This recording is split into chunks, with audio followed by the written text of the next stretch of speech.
Olá, leitores da Lendo Livros! Seguimos acompanhando Dante pelas regiões do além-túmulo. Neste momento, avançamos pelo Paraíso. A Divina Comédia de Dante Alighieri, Paraíso, canto 16. O poeta florentino declara sua felicidade em ver um antepassado seu elogiar sua parentela. Em seguida, pede a Cassaguida que diga quem foram os seus ancestrais, como fora sua infância, quem e como eram os florentinos de sua época e quais entre eles eram os mais valorosos e poderosos. O trisavô de Dante então lhe conta quando nasceu, menciona brevemente os antepassados e narra-lhe mais longamente sobre a cidade e seus cidadãos. Fala mais detidamente sobre a constituição de sua população, reclamando da mistura havida ali pela chegada de famílias de regiões vizinhas, o que seria a causa da degeneração da cidade. Por fim, relata o episódio que deflagraria a divisão das famílias florentinas. Ó, nossa humilde nobreza de sangue! Se é motivo de glória aqui embaixo, onde os sentidos são fracos, é algo que jamais me espantaria. Porém, no céu, onde o desejo não comanda, digo sim, me orgulhei. Sabes bem que o manto, ele se refere ao manto como nobreza de sangue, se desfaz, se dia a dia não se o emenda, pois o tempo o rodeia com sua tesoura. Na hora em que usei o vós em minha resposta, palavra empregada em Roma pela primeira vez, mas onde não mais prospera, Beatriz riu para mim um pouco afastada, à semelhança da dama que tossiu ao primeiro deslize de Guinevere. Ele se refere ao episódio da história de Lancelot, em que a camareira de Guinevere teria tossido para advertir-lhe que chegara, dado que sua senhora estava com Lancelot, seu amante. O deslize seria o beijo. Esse episódio também é lembrado no canto 5 do Inferno. Então comecei. Sois minha raiz, fizeste confiar em minhas palavras, elevando-me mais do que eu imaginara. Minha mente se alegra por perceber que posso sentir-me feliz sem obnubilar minha razão. Dizei-me então, meu caro antepassado, quem foram vossos ancestrais e os anos que marcaram vossa infância? Dizei-me sobre o rebanho de São João. Ele se refere a São João Batista, que era o santo protetor, ou é o santo protetor de Florença. Quanta gente havia então, e quem eram os mais dignos e poderosos entre seus cidadãos? Como a chama do carvão, avivada pelo vento, vi aquela luz refulgir as minhas doces palavras, e assim como se fez mais bela aos meus olhos, com termos dulcíssimos e suaves, me respondeu, mas não em nossa língua moderna. Ele se refere ao vulgar florentino de sua época. Desde o dia em que o anjo disse Ave, ele se refere ao momento da Anunciação, que na Idade Média era acreditada ao dia 25 de março. Até o parto de minha mãe, santa hoje, quando seu corpo ficou mais leve depois de ter-me, Marte evoluiu 553 vezes em volta da constelação do Leão.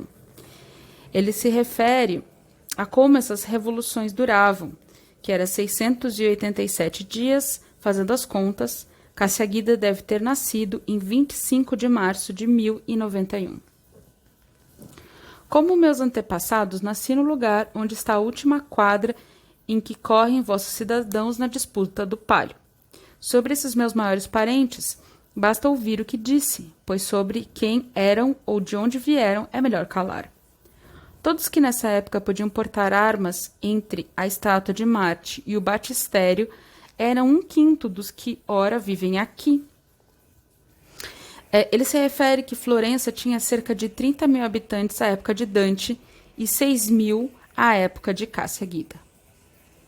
Mas a população que hoje é misturada com gente vinda de Campi, Certaldo e Fegine, que são as regiões vizinhas a Florença, naquele tempo era pura até o último artesão. Como teria sido melhor a esses vizinhos se tivessem ficado em seus limites, sem ultrapassar Galuso ou Trespiano. Ele se refere a 2 vilarejos próximos de Florença. Ao invés de terem sido acolhidos, obrigando-nos a suportar o mau cheiro dos camponeses de Aguglione e de Sina, cujo olhar para a trapaça é agudo. Se a gente que assim se degenera nesse mundo não fosse madraça de César, ao contrário, tivesse sido uma mãe generosa com seu filho, aqueles florentinos que especulam e comerciam estariam em Simifonte, por onde andavam seus avós. Ele se refere a gente que mais degenera a igreja. Dante refere-se ao assalto do castelo de Semifonte, onde havia tropas do rei César, destruído pelos florentinos, o que obrigou seus moradores a se socorrerem e se fixarem na terra natal do poeta. E Montemurlo seria ainda dos Conti. Os Cerchi estariam em Acone e talvez em Valdigrieve os Bondelmonte. A mistura entre as pessoas sempre foi a causa do mal das cidades, tal como a comida que se ingere a mais, sem esquecer que o touro cego cai mais rápido que o cego cordeiro, e muitas vezes uma espada sozinha corta melhor do que 5 juntas. Se olhares para a ruína de Lune e Urbissália, e como nesse mesmo caminho seguem Chiusi e Sinigália, perceberás como as famílias se desfazem, o que não te parecerá novo nem incompreensível, já que até as cidades vês perdidas. Tudo, incluindo vós, homens, está sujeito à morte, embora ela se esconda nas coisas que duram muito. A vida é muito breve. Da mesma forma como o movimento da lua cobre e descobre sem cessar a areia das praias, assim faz a fortuna com Florença. Por isso não parecerá espantoso isso que direi de meus amigos moradores, cuja fama o tempo escondeu. Vi os Zug, os Catelini, Filipe, Greci, Ormani e Alberiti, ilustres cidadãos já no ocaso, e também aqueles de Sanella d'Arca, além dos Soldanieri, Ardinghi, Bosticchi, famílias tão importantes quanto antigas. Na porta hoje é arqueada do peso de traidores recém-chegados, o que logo destruirá a barca. Ele se refere a Florença como a barca. Estão os Ravinani, dos quais descendem o conde Guido e todos aqueles que adotaram o nome de Bellincione. Os do clã de Pressa sabiam a arte de governar, e a casa dos Galigaio estampava a espada e a empunhadura douradas. Já era pujante a casa de Vaio, o Saquete, Diuochi, Fifante, Baruti e Gali, que mais tarde se envergonhariam da sua fraude. Ele se refere ao canto 12 do Purgatório. O tronco de onde nasceram os Calfuti já era grande, e os Sisi e os Arriguti já haviam alçado os altos cargos. Oh, como eram grandes aqueles que ora se arruinaram à custa de seu orgulho.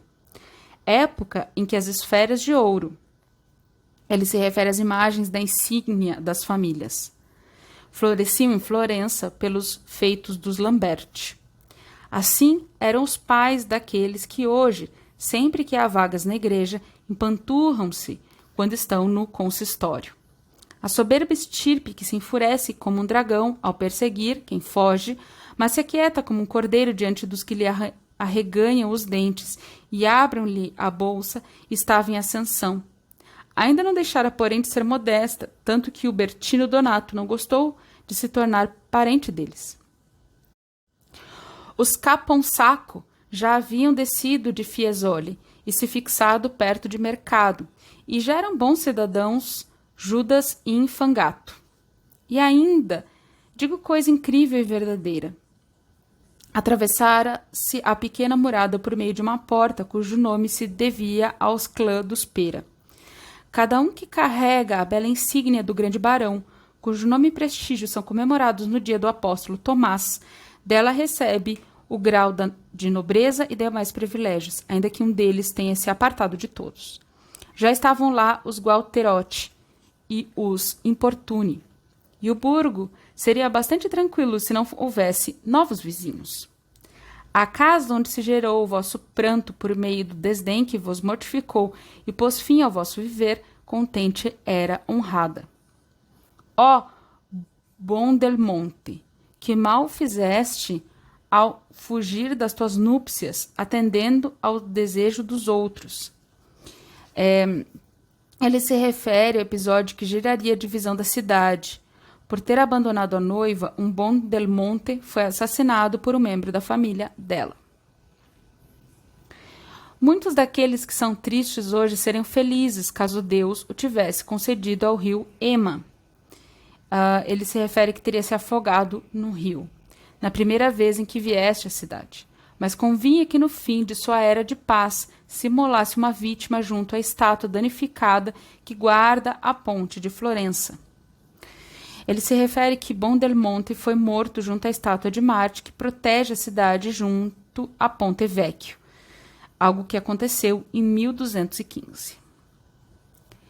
Vi Florença com suas famílias e mais outras tantas em plena tranquilidade, de modo que não havia razão para chorar. Como elas vi o vosso glorioso e justo povo, ainda sem o lírio de sua insígnia, revirado e varado por uma lança, nem tornado vermelho por força das suas cisâneas. Ele se refere ao lírio branco que permaneceria na insígnia dos gibelinos, ao passo que o vermelho estamparia a dos guelfos. Fim do canto 16.